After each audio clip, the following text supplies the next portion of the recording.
प्रभाग क्रमांक 15 के राष्ट्रवादी के उम्मीदवार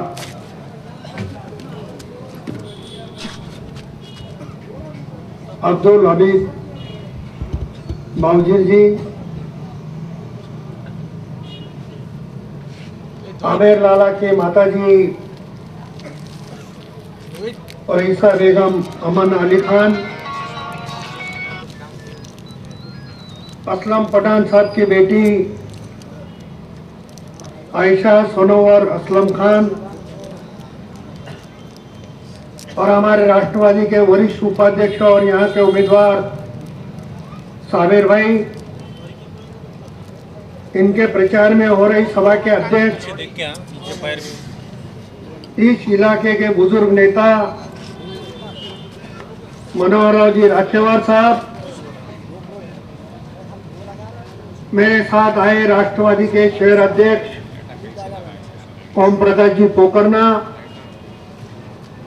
इस एरिया के माजी आमदार मोहन अन्ना अंबरडे, मुखेड़ के माजी आमदार अविनाश राव घाटे साहब,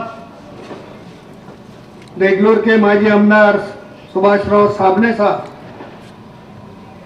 राष्ट्रवादी के कार्याध्यक्ष माधवभाऊ पावड़े, जिन्होंने यहाँ अपने ख्यालात बहुत अच्छी तरीके से कि आपके सामने रखे, वो हमारे जुनेद चौस, राष्ट्रवादी युवक के अध्यक्ष बालाजी शिंदे, हमारे महिला आघाड़ी के प्रमुख जयश्रीताई पाटिल, एडवोकेट अली आर्यन, शकील अहमद कुरैशी, सैयद निमान, रिजवान कुरैशी, मंच पर उपस्थित सभी नेतागण, इस सभा में उपस्थित सभी बुजुर्ग, नौजवान साथी और पत्रकार दोस्तों, राष्ट्रवादी के हमारे 4 उम्मीदवार के लिए आप वोट क्यों देना चाहिए, ये हमारे विचार आपके सामने रखने के लिए हम लोग यहाँ आए हैं। राष्ट्रवादी कांग्रेस पार्टी एक सेकुलर पार्टी है।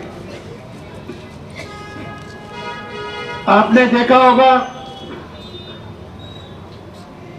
कि अजीत दादा के नेतृत्व में जो मंत्रिमंडल बना है, उसमें कौन से कास्ट के लोग मंत्री बने हैं। महायुति के सरकार में अजीत दादा को बहुत कम सीटें मिली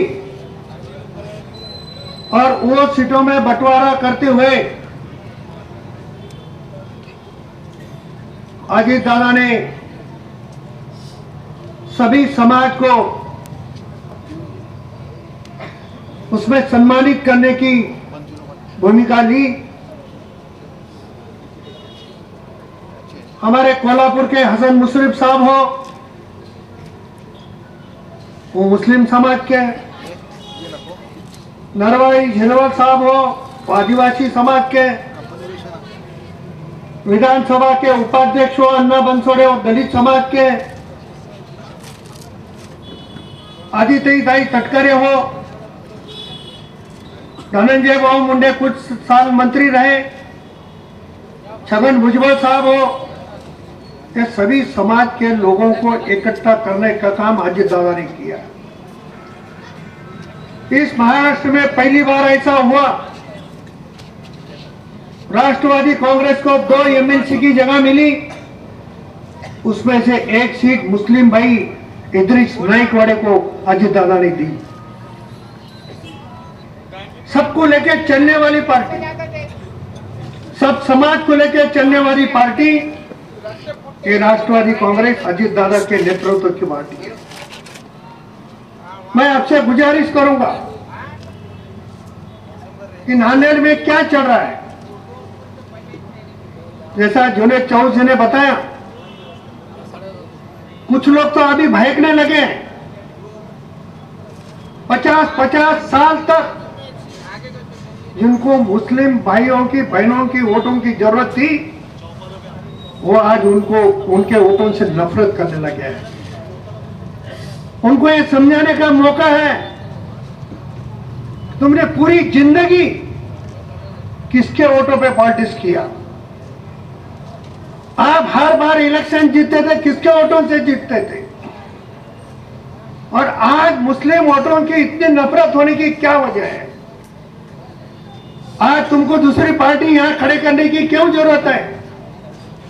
मैं तो एमआईएम के बारे में ज्यादा नहीं बोल दूंगा, मगर मसूद भाई अगर सही एमआईएम के है तो मसूद भाई ने भी 50 साल में अशोक चौहान ने नांदेड़ में क्या क्या किया वो सही बताने की बात है, क्योंकि वो बता नहीं सकते, उनकी मजबूरी है।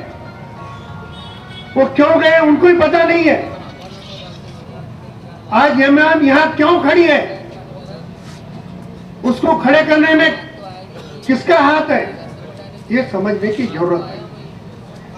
आप भोकर में देखिए, कांग्रेस और बीजेपी की वहां जोरदार टक्कर चल रही थी। उनको लगा कि कांग्रेस का नगर अध्यक्ष जीतेगा, उन्होंने एमआईएम को चलाया और थोड़े वोटों से कांग्रेस वाला हार गया, बीजेपी आ गई। बाहर बहुत बड़े बड़े बातें कर रहे हैं कि हम जीत गए, अरे जीत तो गए, एक वोट से क्यों नहीं जीते। मगर राष्ट्रवादी कांग्रेस भी जिले में नंबर 1 की पार्टी बन गई है। हमारे पत्रकार मित्र हो, हमारे कुछ साथी हो, ये बोलते थे कि बीजेपी के 5 आमदार है,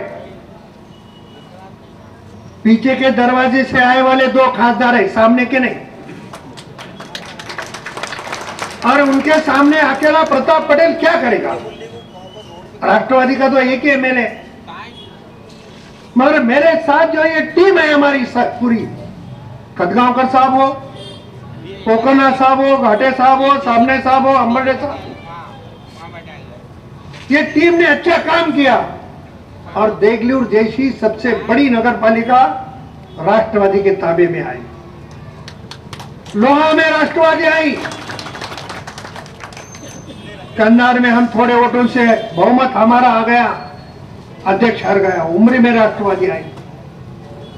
उनके बराबरी के हिस्सेदार एक ही शेर काफी है, बाकी तो भोंकने वाले बहुत है, उनके बारे में ज्यादा नहीं बोलूंगा। पर ये समझने की बात है, 50 साल में नांदेड़ का दिवाला कैसा निकला, 50 साल में इन्होंने क्या काम किया। हमारे काश्तकार लोग, आपके भी पास खेती होंगी, तो काश्तकार जो शेतकरी है वो बोलता था एक बीज डालने का और 1000 बीज निकालने का, मतलब एक दाना पेरे दाणे 1000 दाणे काढायचे, त्याला आपण शेतकरी म्हणतो। एक कहावत है, अशोक चौहान का भी वैसा ही है। इलेक्शन में हजारों में डालता, इलेक्शन होगा कि करोड़ों में निकालता। और वही नांदेड़ की जो कारपोरेशन की जगह है वही बेच के इलेक्शन करता। घर से तो कुछ लाने की जरूरत नहीं, 50 साल से सत्ता तुम्हारी है। नांदेड़ में ऐसी कौन सी जगह है जो अशोक चौहान ने बेचा नहीं है, मुझे बताओ। एक भी जगह खाली नहीं है। नांदेड़ में पार्किंग नहीं है, नांदेड़ में ओवरब्रिज नहीं है, नांदेड़ में भाजी मंडी नहीं है, नांदेड़ में मंगल कार्यालय नहीं है, नांदेड़ में सरकारी अस्पताल नहीं है। क्या बनाया कि उन्होंने? और अभी बड़े जोर से बोल रहे कि हमको नांदेड़ में बदलाव लाना है। मुझे एक बात सोच के बोलवा, आज मैं एमएलए हूं, मैं आज कुछ नहीं कर सका तो एमएलए पद से जाने के बाद कर सकता हूं क्या? अरे तू राज्य का मुख्यमंत्री था जब कुछ नांदेड़ के लिए नहीं कर सका, अभी तो तुझे मैं बाजू में हटा दिया सबने, अभी क्या करें?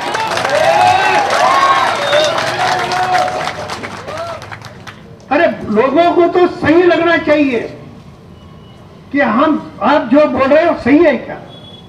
जो खुद के हाथ में था, खुद के कलम से लिख सकते थे, जब नहीं कर सके, अभी क्या कर सकते? अभी तो तुम क्या है तुमको भी पता नहीं है। पहले तो ईदगाह पे ईद के लिए तो पहले सबके पहले आके बैठते थे, अभी कहाँ है? ये पूछने की जरूरत है। लोगों को बोलते थे इधर से फोटो निकालो, ऐसे निकालो, वैसे निकालो, ये टोपी पहनाओ। अरे मेरे भाई, अभी ऐसी टोपी पहनाओ जिंदगी भर याद रखना, और ये टोपी पहनाने का काम तुम्हारे पास है। मुझे पूरी उम्मीद है।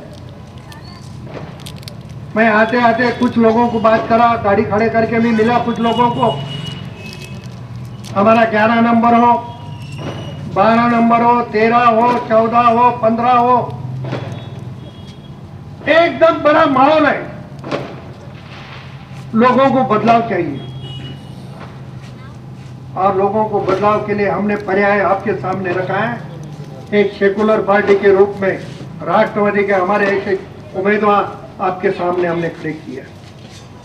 सागर भाई ने अपने भाषण में कुछ कामों का जिक्र किया है। मैं आपसे वादा करता हूं, राष्ट्रवादी कांग्रेस पार्टी सत्ता में आने वाली है, और राष्ट्रवादी कांग्रेस पार्टी के हमारे उम्मीदवार जीतने के बाद साबिर भाई ने जो जो भी मांगे की, वो ड्रेनेज लाइन की हो, विंकर कॉलोनी के रोड की हो, नाले की हो, एमएससीबी की हो, और जो भी रही होंगी वो पूरे करने का वादा हम यहां करने के लिए आपके सामने है। अजीत दादा का नेतृत्व ऐसा है, आप अजीत दादा को सुने होंगे, देखे होंगे। महाराष्ट्र में एक लीडर ऐसा है, एक बार जो बात बोल दी बोल दी।